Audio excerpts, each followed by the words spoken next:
Desde las ruinas de la antigua Mesopotamia hasta los lujosos salones del poder contemporáneo, una fuerza invisible ha tejido su influencia en la historia de la humanidad. Su nombre aún resuena con misterio y juicio: Babilonia. No se trata simplemente de una ciudad sepultada por el tiempo, ni de un imperio desaparecido entre las páginas del pasado.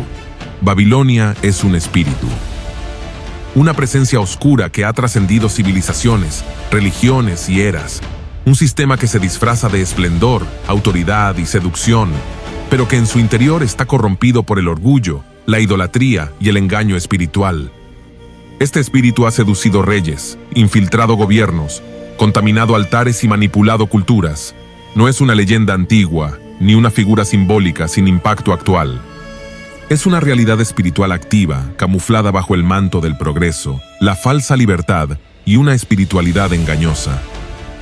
Estimado oyente, en este documental nos adentraremos en lo profundo de las Escrituras, exploraremos los registros históricos y las visiones proféticas para desenmascarar uno de los enigmas más inquietantes del fin de los tiempos. ¿Quién es realmente Babilonia la Grande? ¿Cómo ha operado a lo largo de los siglos? ¿Está aún activa entre nosotros? ¿Y cómo pueden los hijos de Dios mantenerse firmes frente a su influencia demoníaca? Antes de continuar, déjanos saber en los comentarios: ¿quién crees tú que representa hoy a Babilonia? Empezamos.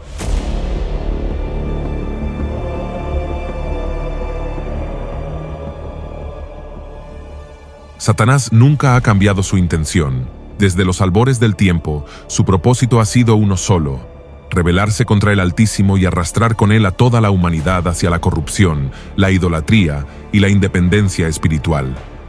Su esencia sigue siendo la misma. Lo que ha cambiado son sus métodos. Ya no necesita serpientes en jardines ni estatuas en los desiertos. Hoy, su obra se disfraza de ideologías modernas, de entretenimiento seductor, de religiones diluidas y de sistemas que promueven una vida sin Dios.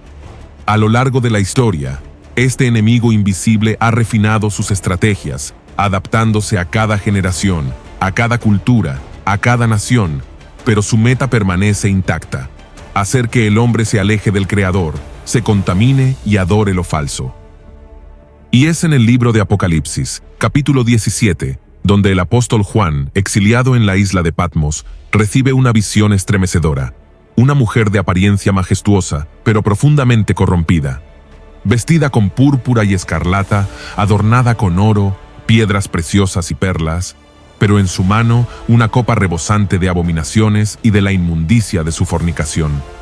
En su frente lleva escrito un nombre misterioso: Babilonia la Grande, la madre de las rameras y de las abominaciones de la tierra. En esta visión de Juan no se trató de una simple imagen, sino de una revelación celestial que desgarraba el velo del mundo visible para mostrar una realidad espiritual mucho más profunda y aterradora. En medio de aquella revelación, Juan contempló a una mujer, pero no cualquier mujer. Era imponente, seductora, llena de esplendor, pero su esplendor era un disfraz. Vestía de púrpura y escarlata, los colores de la realeza y del pecado. Estaba adornada con oro, piedras preciosas y perlas, símbolos de riqueza y poder, pero lo que sostenía en su mano revelaba su verdadera naturaleza: una copa de oro rebosante de abominaciones, impurezas y fornicación espiritual. Aquella imagen no era un símbolo vacío, era un mensaje cargado de juicio, una denuncia divina contra el sistema religioso corrupto que ha contaminado a generaciones enteras. Muchos creen que, al hablar de Babilonia, Juan se refería a la antigua ciudad que una vez desafió a Dios en la llanura de Sinar. Pero cuando él escribió esta visión, Babilonia ya no existía como ciudad. Sus murallas estaban en ruinas, sus palacios sepultados en el polvo del tiempo. Los profetas habían declarado su desolación, y así fue: un lugar habitado solo por fieras del desierto, olvidado por los imperios, pero no por el espíritu que lo animaba. Porque, aunque la ciudad fue destruida, su religión jamás murió. La religión de Babilonia sobrevivió a su caída. Cruzó los mares, se disfrazó de nuevas creencias, adoptó nuevos nombres, pero mantuvo la misma esencia: rebelión contra Dios, adoración a lo creado en lugar del Creador y seducción espiritual. Esa misma religión hoy se viste con trajes religiosos, con liturgias y rituales, con templos dorados y palabras suaves, pero su copa sigue estando llena de impureza. Cuando Juan habla de esta mujer llamada Babilonia, no está describiendo una ciudad literal. Está desenmascarando un sistema espiritual global, antiguo como el Edén, pero vigente en nuestros días. Un sistema que ha seducido a reyes, manipulado imperios y contaminado incluso lo que alguna vez fue santo. Una madre de rameras, porque de ella han salido muchas imitaciones, muchas falsas religiones, todas nacidas del mismo origen pagano y babilónico. Hoy su influencia sigue cubriendo la tierra. Está en las catedrales, en los parlamentos, en los medios, en la música, en los credos que niegan la cruz. Babilonia no es una historia antigua, es el rostro sonriente de la falsa espiritualidad moderna, y su juicio, según el Apocalipsis, está cada vez más cerca. Pero entonces, ¿cuál era esta antigua religión de Babilonia? ¿Cómo surgió este culto oculto que desafió abiertamente al Creador y marcó el inicio de una rebelión espiritual que perdura hasta hoy? ¿Y cómo es posible que algo nacido en la antigüedad más remota aún respire, se mueva y seduzca al mundo moderno con ropajes distintos, pero con la misma esencia venenosa? Para responder estas preguntas, viajemos al pasado, poco después del diluvio. En aquellos días, la humanidad comenzó a expandirse desde el oriente. En Génesis capítulo 11, versículo 2 leemos: «Y aconteció que cuando salieron de oriente, hallaron una llanura en la tierra de Sinar, y se establecieron allí». Fue en esta región, conocida más tarde como Babilonia y posteriormente como Mesopotamia, donde se fundó la ciudad de Babel. Este fértil territorio, irrigado por los ríos Tigris y Éufrates, acumulaba ricos sedimentos que facilitaban el cultivo del grano en abundancia. Sin embargo, los habitantes enfrentaban un serio problema: la constante amenaza de animales salvajes, que ponían en peligro su seguridad y tranquilidad. Cualquiera que pudiera ofrecer protección frente a estas bestias sería altamente estimado por la población. Fue entonces que surgió una figura destacada: Nimrod. Según las escrituras, se volvió poderoso en la tierra y dejó una profunda impresión en su generación. Tal fue su fama, que aún hoy existen tradiciones en el Oriente que relatan sus hazañas extraordinarias. Nimrod, al ganar popularidad entre el pueblo, ideó un sistema para proteger a la población. En lugar de luchar constantemente contra los animales salvajes, propuso organizar a la gente en ciudades rodeadas por murallas, y posteriormente unir estas ciudades bajo un mismo reino gobernado por un rey. Este fue su plan, y según el relato bíblico, así lo llevó a cabo. Y fue el comienzo de su reino Babel, Erec, Akkad y Calne, en la tierra de Sinar. Así nació el primer reino mencionado en la Biblia. Aunque estas ideas pudieron parecer avances positivos, Nimrod fue descrito como un líder que no temía a Dios. La Biblia lo llama poderoso, una palabra que en hebreo se traduce como Gibor, que también puede implicar tirano. Además, el propio nombre Nimrod significa rebelión. Según la enciclopedia judía, Nimrod fue quien instigó a las naciones a rebelarse contra Dios. Este espíritu rebelde también se percibe en la expresión poderoso cazador ante Jehová. En este contexto, ante no implica reverencia, sino oposición. En otras palabras, Nimrod se erigió contra Jehová. Pero su rebelión no fue solo política o social, sino también espiritual. Nimrod se convirtió en un sacerdote de la idolatría pagana, promoviendo cultos llenos de perversión y prácticas demoníacas. Su muerte, según la leyenda, fue brutal. Su cuerpo fue descuartizado, quemado y repartido por varias regiones, un acto que recuerda a otras escenas bíblicas. Su fallecimiento fue profundamente lamentado por el pueblo. Pero aunque Nimrod murió, la religión que él fundó no desapareció. Al contrario, se consolidó y creció bajo la dirección de su esposa. Después de la muerte de Nimrod, su esposa, Semiramis, lo proclamó como el dios solar. Más tarde, cuando dio a luz a un hijo ilegítimo, lo llamó Tamuz y declaró que no era otro que Nimrod, renacido. Esta mujer, idólatra y adúltera, probablemente conocía la profecía de Génesis, que hablaba de un Salvador que vendría al mundo por medio de una mujer. Satanás, el gran falsificador, torció esa promesa y usó a Semiramis como instrumento para difundir una falsa versión del plan redentor de Dios siglos antes del nacimiento de Cristo. Semiramis Declaró que su hijo había sido concebido de manera sobrenatural y lo presentó como la simiente prometida, el supuesto salvador del mundo. Con el tiempo, no solo se adoró al niño, sino también a su madre, quien fue exaltada bajo el título de la Reina del Cielo. Este mismo nombre aparece mencionado en Jeremías capítulo 7 versículo 18, donde se denuncia el culto idolátrico que el pueblo ofrecía a esta figura femenina. Notemos lo que dice el relato bíblico.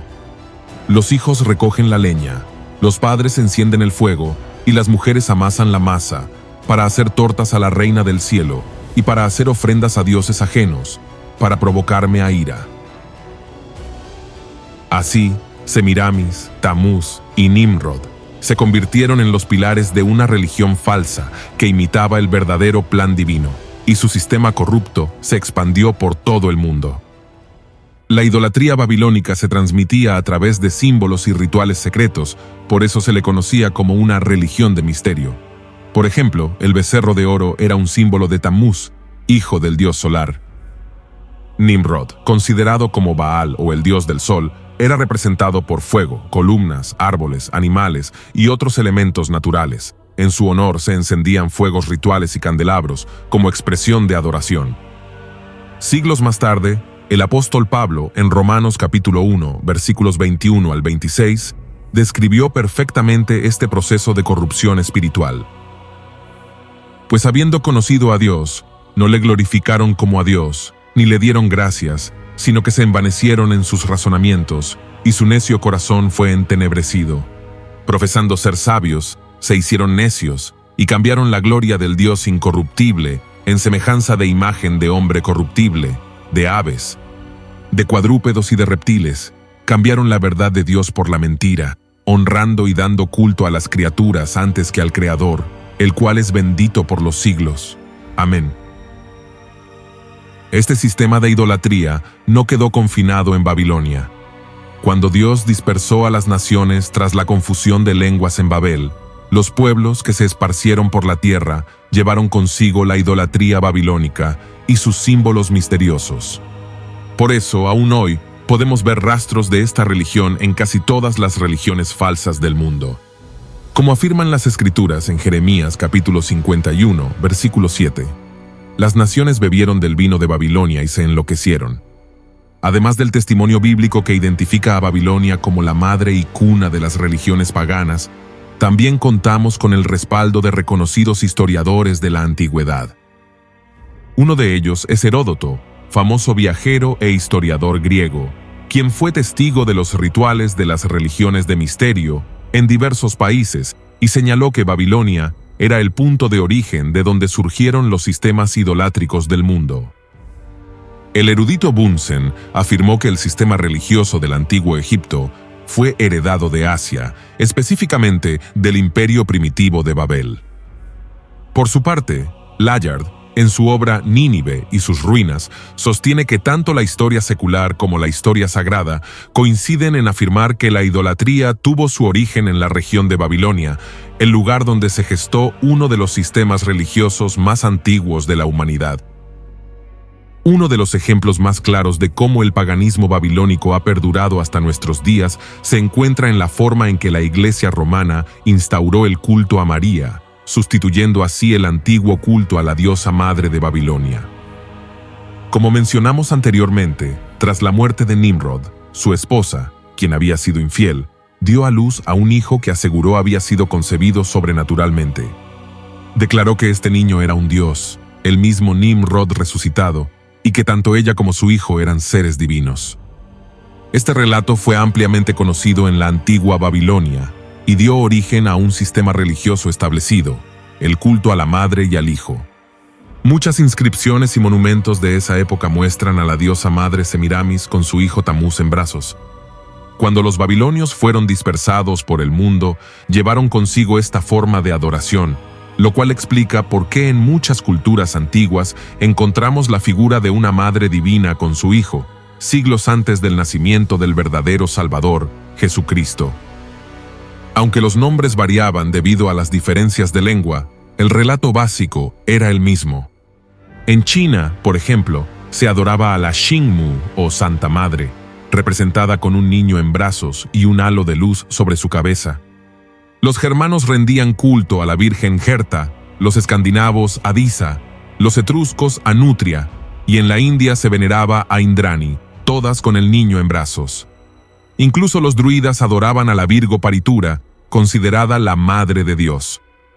Entre los griegos, esta figura era conocida como Afrodita o Ceres, para los sumerios como Nana, y en la antigua Roma como Venus o Fortuna. El hijo, por su parte, era conocido como Júpiter.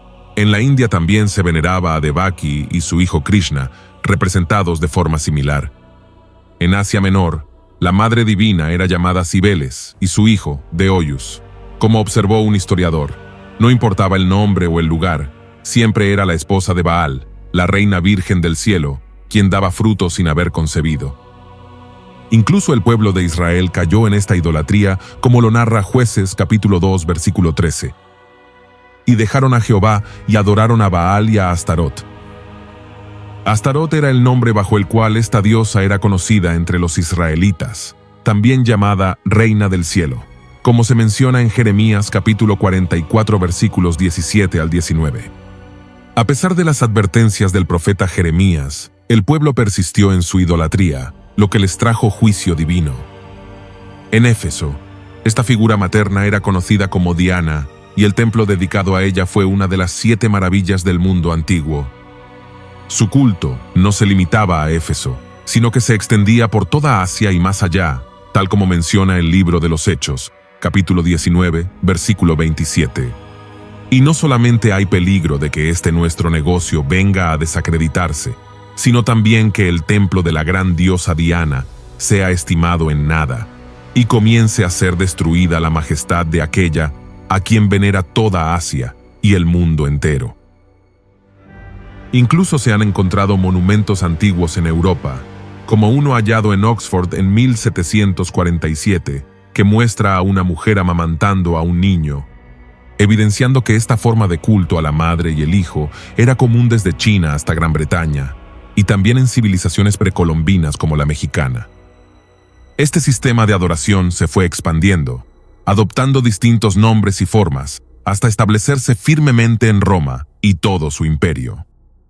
Un historiador moderno señala que el culto a la Gran Madre era extremadamente popular en el Imperio Romano, y existen inscripciones que confirman que madre e hijo eran adorados no solo en Italia, sino también en regiones como África, España, Portugal, Francia, Alemania y Bulgaria. Fue en medio de este contexto pagano que Jesucristo fundó la verdadera Iglesia del Nuevo Testamento, la cual fue gloriosa en sus primeros días. Sin embargo, con el paso del tiempo, especialmente entre los siglos III y IV, la Iglesia comenzó a alejarse de su fe original y cayó en una gran apostasía, como ya habían advertido los apóstoles. Durante este período, muchas prácticas paganas fueron introducidas en el cristianismo. Los líderes permitieron que los conversos paganos conservaran sus ritos, cambiando apenas sus nombres o formas, con tal de facilitar su integración. Uno de los ejemplos más evidentes de esta mezcla fue la manera en que el culto a la diosa madre fue transformado para adaptarse al cristianismo. Bastaba con cambiarle el nombre a María, la madre de Jesús. De esta forma, los paganos podían seguir sus devociones a la Madre Divina, ahora bajo una apariencia cristiana. Así, se originó el culto a María tal como lo conocemos en ciertos sectores del cristianismo, especialmente en la Iglesia romana. Esta veneración a María sobrepasó el respeto que merecía como mujer temerosa de Dios y Madre de Jesús. Aunque María fue una sierva fiel y escogida por Dios para una misión especial, nunca fue presentada por Jesús ni por los apóstoles como un objeto de adoración. Como indica la Enciclopedia Británica, durante los primeros siglos del cristianismo no se daba énfasis especial a María.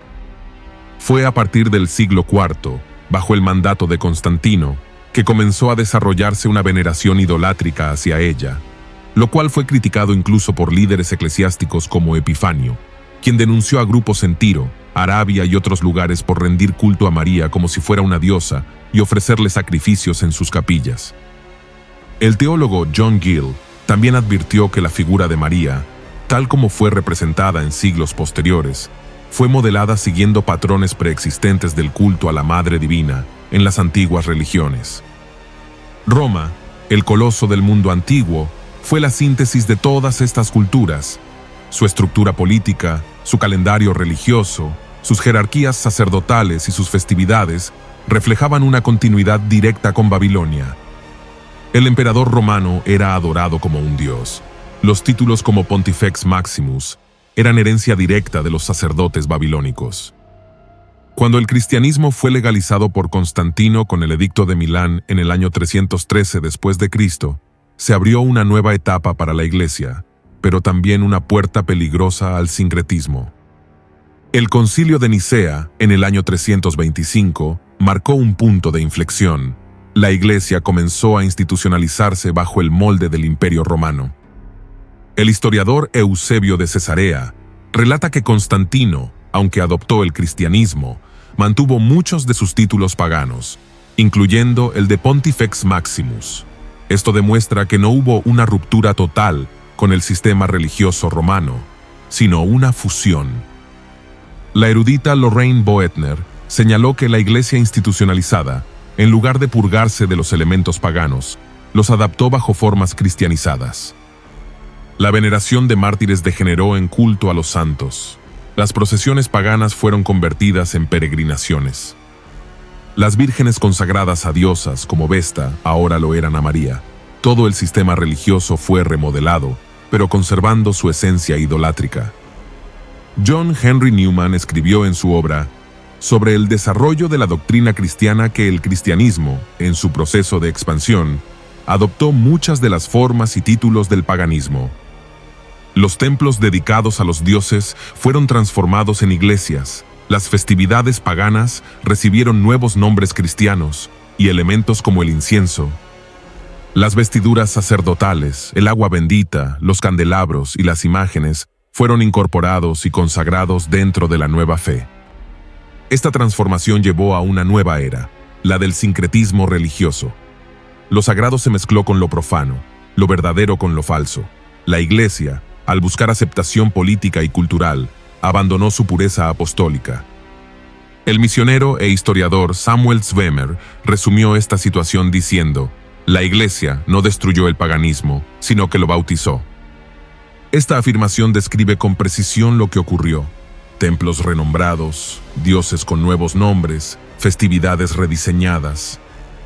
Un ejemplo claro es la celebración del 25 de diciembre, adoptada como fecha del nacimiento de Cristo, cuando en realidad corresponde al natalicio del Sol Invicto, o Mitra. Ralph Woodrow, en su libro Babilonia, Misterio Religioso, argumenta que esta no fue una coincidencia, sino una estrategia consciente para facilitar la transición de los paganos al cristianismo. Asimismo, muchas prácticas actuales como la cuaresma, el uso del agua bendita, el encendido de velas, las vestiduras sacerdotales y la jerarquía eclesial no tienen raíces bíblicas, sino babilónicas. Todo esto nos lleva a una conclusión profunda. Babilonia no desapareció, cambió de rostro, se infiltró, se adaptó y sigue viva. Como un río subterráneo, fluye bajo las estructuras religiosas del mundo, disfrazado de piedad, pero en rebelión contra el Dios verdadero. Por eso Apocalipsis capítulo 18, verso 4 declara con poder: y oí otra voz del cielo que decía: salid de ella, pueblo mío, para que no seáis partícipes de sus pecados, ni recibáis parte de sus plagas. Dios sigue llamando a su pueblo a salir de este sistema. No basta con tener religión, no basta con tradiciones. Dios busca adoradores en espíritu y en verdad. Ahora bien, Babilonia no quedó en las páginas antiguas de la historia, ni en las ruinas que yacen junto al Éufrates. La Babilonia, de la que habla la Biblia, no es solo un símbolo del pasado, sino una realidad espiritual activa que continúa operando con poder en el mundo moderno.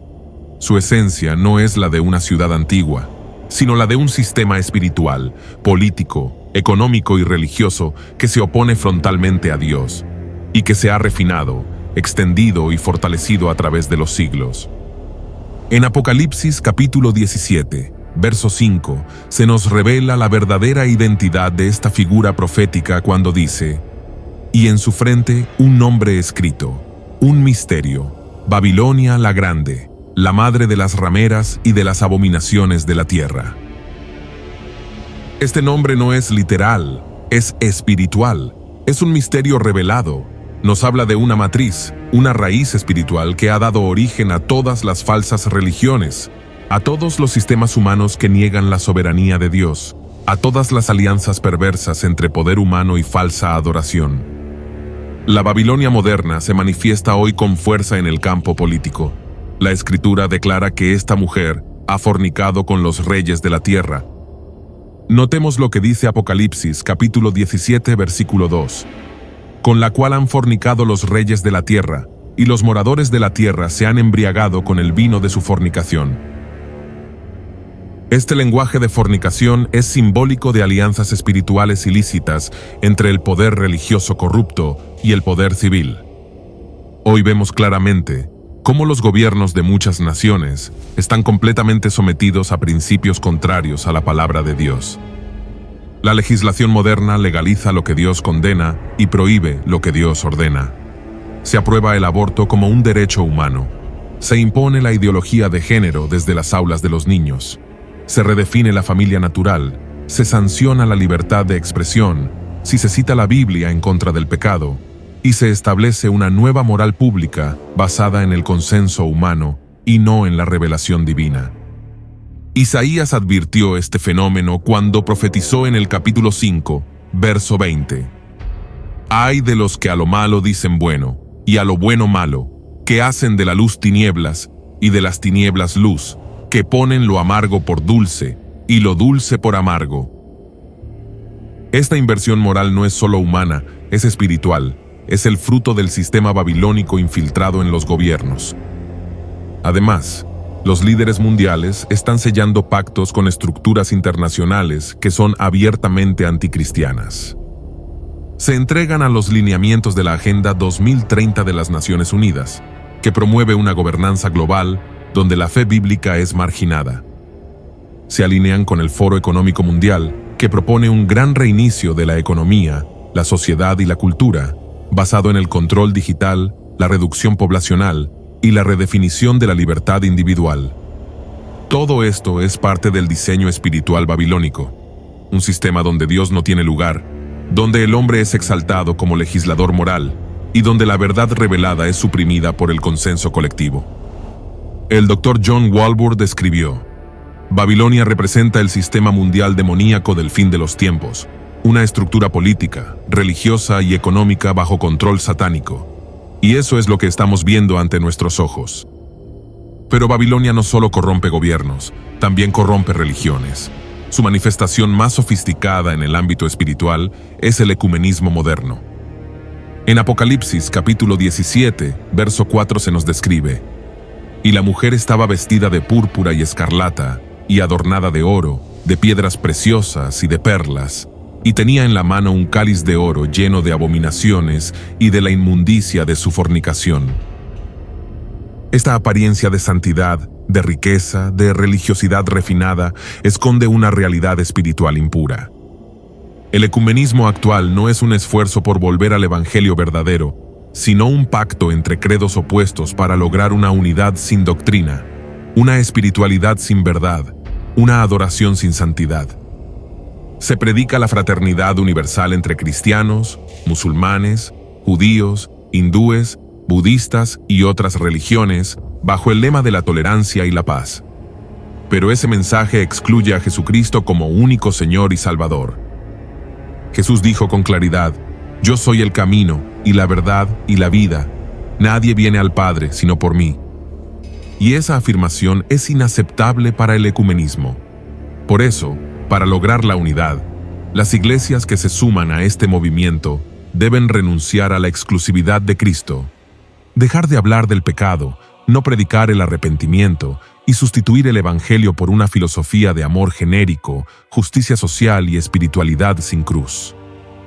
El teólogo Francis Schaeffer advirtió: el ecumenismo será la gran traición final de la iglesia institucional. Al sacrificar la verdad en nombre de la unidad, prepara el camino para el falso profeta. Esa traición ya está en marcha. El Vaticano ha liderado este movimiento desde hace décadas, Y hoy vemos cómo se celebran reuniones interreligiosas donde se ora en conjunto a un Dios sin rostro, sin cruz, sin sangre y sin nombre. En 2019, el Papa Francisco y el gran imán de Al-Azhar firmaron el documento sobre la fraternidad humana, que afirma que el pluralismo religioso es parte de la voluntad de Dios. Esta afirmación es incompatible con toda la Escritura, que presenta a Cristo como el único mediador entre Dios y los hombres. En 2023 se inauguró la Casa de la Familia Abrahámica en Abu Dhabi, un complejo religioso que une una iglesia, una mezquita y una sinagoga en el mismo lugar, para promover una adoración común al Dios de Abraham, aunque nieguen a Jesucristo. Esta estructura es una representación física del sistema profetizado en Apocalipsis, una mujer sentada sobre la bestia, una religión global que se alía con el poder mundial, que pretende traer paz a costa de la verdad. Lo más doloroso es que muchas iglesias evangélicas están cayendo en esta trampa. Movimientos cristianos que antes defendían la fe, ahora promueven la unidad sin base doctrinal. Invitan a orar junto a líderes de otras religiones, se suman a pactos de silencio sobre temas controversiales y dejan de predicar el arrepentimiento por temor a ofender. La gran ramera ya está embriagando a las naciones con el vino de su fornicación espiritual. En Apocalipsis capítulo 17, verso 6 dice: «Vi a la mujer ebria de la sangre de los santos y de la sangre de los mártires de Jesús, y cuando la vi, quedé asombrado con gran asombro». El apóstol Juan, que había visto persecuciones, que había contemplado visiones celestiales y juicio divino, queda impactado al ver a esta mujer ebria, no de vino literal, sino de sangre. Es una imagen simbólica pero poderosa. Esta mujer símbolo del sistema religioso corrupto se embriaga con la sangre de los verdaderos creyentes, de aquellos que no se doblegaron, de aquellos que amaron la verdad, de aquellos que no vendieron su fe por aceptación. Esta ebriedad indica placer, satisfacción y desenfreno en perseguir la verdad y a los que la defienden.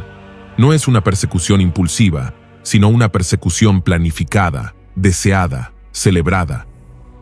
Es una borrachera espiritual de odio contra lo santo.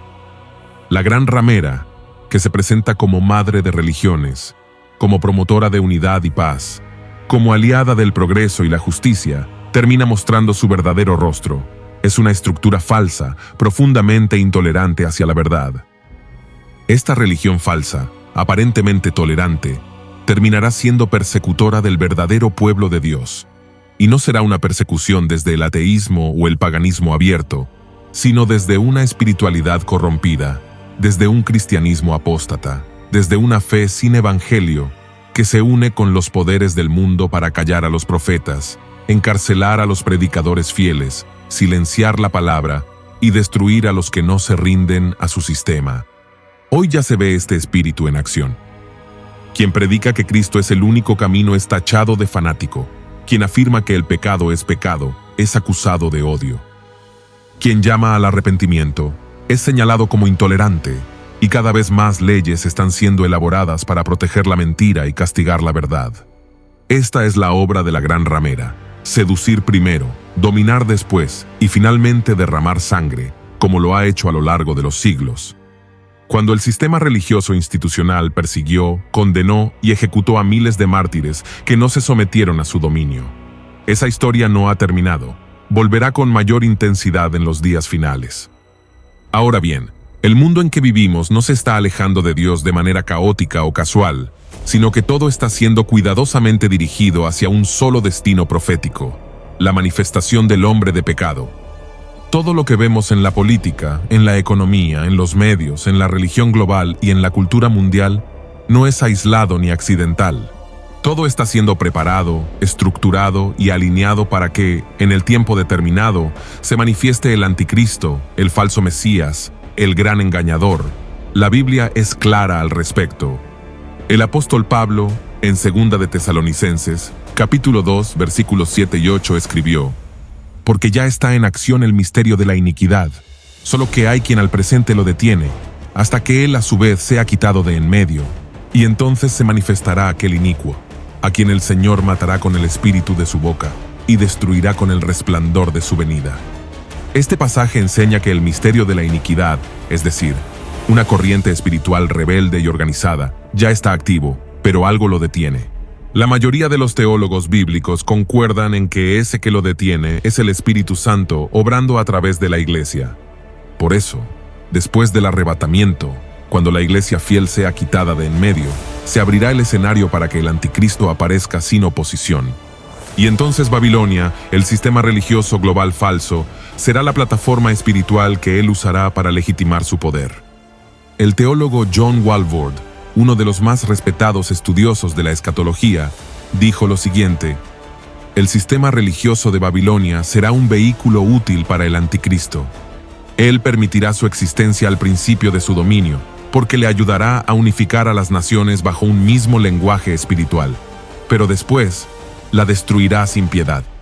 Esta declaración se alinea perfectamente con lo que leemos en Apocalipsis capítulo 17. En los primeros versos del capítulo, Juan ve a una mujer vestida de púrpura y escarlata, adornada con oro y piedras preciosas, que está sentada sobre una bestia escarlata llena de nombres de blasfemia. La mujer representa al sistema religioso mundial, la gran ramera, y la bestia representa al anticristo. El hecho de que ella esté sentada sobre la bestia indica que, al inicio, la falsa religión tendrá una posición visible y aparentemente dominante, pero en realidad estará siendo sostenida por el poder político del anticristo, quien permitirá que esa religión florezca temporalmente porque le conviene. Y esto es precisamente lo que estamos viendo en nuestro tiempo. La religión mundial única ya está en formación. Se predica una fe sin cruz, una espiritualidad sin arrepentimiento, una unidad sin verdad, un Dios sin rostro que no exige santidad. El ecumenismo, el pluralismo religioso y el humanismo espiritual han reemplazado la exclusividad de Cristo por la inclusión sin doctrina. Se ha dejado de predicar que solo en Jesús hay salvación, y ahora se promueve la idea de que todas las religiones llevan al mismo destino. El teólogo Dave Hunt, en su análisis del sistema de Babilonia, escribió: el anticristo no surgirá del vacío, sino del clima espiritual preparado por una religión que ya habrá acostumbrado al mundo a un falso Cristo. Esa religión hablará de amor, de unidad, de paz, pero negará la cruz, la sangre y el arrepentimiento. El mundo está maduro. La sociedad actual no necesita ser convencida para aceptar a un líder mundial, lo está pidiendo. Las crisis globales económicas, climáticas, sanitarias y sociales han preparado el corazón de las naciones para rendirse ante una figura que prometa orden, seguridad y paz universal. Y cuando ese hombre se manifieste, no lo hará en oposición a la religión, sino con el respaldo de una falsa iglesia que lo exalte. Esa iglesia no será fiel a Cristo, sino aliada del sistema. Será Babilonia en su máxima expresión, la madre de las rameras y de las abominaciones de la tierra. Y como muestra Apocalipsis capítulo 17, verso 6, estará ebria de la sangre de los santos y de los mártires de Jesús. Esa ebriedad no es simbólica sin propósito. Indica que el sistema religioso corrupto no solo ha tolerado la persecución de los fieles, sino que ha participado en ella con placer, con gozo, con desenfreno. Esta religión falsa, aparentemente tolerante, terminará siendo la gran enemiga del verdadero pueblo de Dios. Ya ha comenzado. Hoy hay pastores encarcelados por predicar la verdad, iglesias cerradas por no adaptarse a las nuevas leyes de género y ministros silenciados por denunciar el pecado. En nombre de la tolerancia, se está criminalizando la fidelidad, y cuando el anticristo haya logrado su propósito, unificar al mundo bajo su sistema, ya no necesitará a la religión falsa. En Apocalipsis capítulo 17, versos 16 y 17, dice con claridad: y los 10 cuernos que viste en la bestia, estos aborrecerán a la ramera, y la dejarán desolada y desnuda, y devorarán sus carnes, y la quemarán con fuego, porque Dios ha puesto en sus corazones el ejecutar lo que Él quiso, ponerse de acuerdo y dar su reino a la bestia, hasta que se cumplan las palabras de Dios. Es decir, el mismo sistema político que durante un tiempo sostuvo a la religión falsa, terminará por destruirla. El anticristo, que al principio permitirá que la gran ramera, esa estructura religiosa ecuménica, apóstata y corrupta, prospere y se asocie con su poder, lo hará solo, mientras le sea útil para sus fines. La tolerará para unificar a las masas espiritualmente, para hacer creer al mundo que la religión y el poder político pueden convivir bajo una falsa paz, pero una vez consolidado su dominio, la desechará sin misericordia. No es solo un movimiento estratégico del hombre de pecado, es parte del plan soberano del Altísimo que ha decretado juicio contra Babilonia y contra todo lo que el diablo ha usado a lo largo de los siglos para contaminar la adoración verdadera, perseguir a los santos y engañar a las naciones. El fin de Babilonia será también el fin de toda religión falsa, de todo culto idolátrico, de toda doctrina impura, de toda institución que haya usurpado el nombre de Dios mientras fornicaba con los poderes de este mundo. El anticristo se proclamará Dios, como lo declara 2 de Tesalonicenses 2, verso 4, el cual se opone y se levanta contra todo lo que se llama Dios o es objeto de culto, tanto que se sienta en el templo de Dios como Dios, haciéndose pasar por Dios. Ese será el clímax de su blasfemia. Ya no tolerará ninguna religión rival, ni siquiera una religión servil. No aceptará competencia espiritual, aunque esa religión haya sido la que le abrió las puertas. La gran ramera que se presentó como madre de unidad y paz será vista como un estorbo. El mismo sistema que la sostuvo la dejará desolada. Apocalipsis 17, verso 16 lo confirma con claridad. Los 10 cuernos y la bestia que has visto odiarán a la prostituta, causarán su ruina y la dejarán desnuda, devorarán su cuerpo y la destruirán con fuego. Este no es un giro político, es juicio. Dios usará a la misma bestia como instrumento para ejecutar la sentencia contra Babilonia. La destruirá públicamente, la despojará de todo poder, la reducirá a nada. Lo que parecía invencible caerá. Lo que parecía eterno será consumido en una hora. Y con su caída, también caerá el disfraz religioso de este mundo. Quedará al descubierto el verdadero rostro de las tinieblas.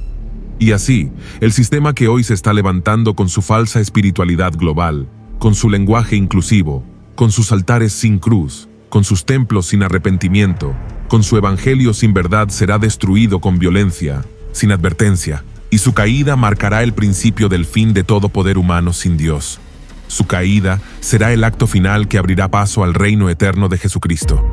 Porque Dios no solo juzgará a Babilonia, sino todo lo que ella representa. La mezcla, la idolatría, el engaño, el comercio con almas, la corrupción de lo santo, la apariencia de piedad sin poder. Babilonia no será renovada, será borrada. Su nombre será memoria de juicio, y el mundo sabrá que el Altísimo reina por los siglos de los siglos. Así lo declara el libro de Apocalipsis 18, verso 1. Después de esto vi a otro ángel descender del cielo con gran poder, y la tierra fue alumbrada con su gloria. Este ángel no es uno común, sino uno revestido de la gloria del cielo, portador de una sentencia irreversible. El verso 2 continúa diciendo, y clamó con voz potente, diciendo, ha caído la gran Babilonia, y se ha hecho habitación de demonios y guarida de todo espíritu inmundo, y albergue de toda ave inmunda y aborrecible. La repetición del ha caído en este pasaje no es poética, es confirmación profética. Este es el fin oficial, irreversible, del sistema espiritual, político, económico y religioso que se ha levantado desde Babel hasta nuestros días contra el Dios Altísimo. Babilonia se convierte, en palabras del mismo texto, en habitación de demonios. No hay neutralidad en este sistema. No es simplemente un error humano o una desviación ética. Es una estructura gobernada por fuerzas espirituales de maldad. Su influencia fue universal, como lo revela Apocalipsis 18, verso 3. Porque todas las naciones han bebido del vino del furor de su fornicación, y los reyes de la tierra han fornicado con ella, y los mercaderes de la tierra se han enriquecido de la potencia de sus deleites. Esto significa que la gran ramera no solo corrompió la religión, sino que también se prostituyó con los gobiernos y sedujo a los comerciantes, convirtiendo todo en una red de idolatría, codicia, poder y mentira.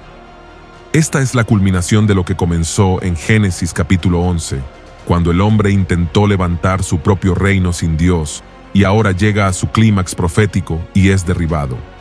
Dios lanza una advertencia final a su pueblo. En Apocalipsis 18, verso 4 dice, y oí otra voz del cielo que decía, salid de ella, pueblo mío, para que no seáis partícipes de sus pecados, ni recibáis parte de sus plagas.